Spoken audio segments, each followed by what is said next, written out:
จะโจมนั่นเลย อย่าเจ้าบ่พอมกพอใจค่อยกันสิไปมื้อนี้ไปนอนผู้กันนำพี่น้องค่อยพุ่นละมื้อนี้ค่ะบ่ถือต้องกันละมื้อนี้เป็นอะไรกันสิเก็บเครื่องเก็บของไปทุกคนเลยมื้อนี้ค่ะมันบ่พอใจนี่เจ้าก็เมื่อรถค่อยก็สิเมื่อบ้านค่อยมื้ออื่นนี่เจ้าก็เมื่อหน้าขวางค่อยสิโทรบอกพ่อบอกแม่เจ้ามันบ่ถึกเดียวแล้วนี่ไปเก็บของทุกคนเลยเก็บไปเสื้อผ้าบ่เอาดอกอื่นเอาแต่เสื้อผ้าเท่านี้แหละไปเดี๋ยวขอเมื่อรถไปกับเมื่อไปก็ชิไปไปใช่เดี๋ยวบอกนิดเดียว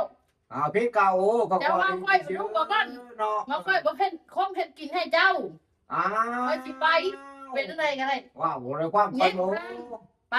จะไปส่งกาแฟให้คนกินไปส่งกระยาบอกไปเพื่ออื่นส่งโอ้ว่าชิไปยาขอโทษขอว่าหนึ่งมันต้องมาขอโทษต้องมาขอโทษต้องมาขอโทษต้องมาขอโทษ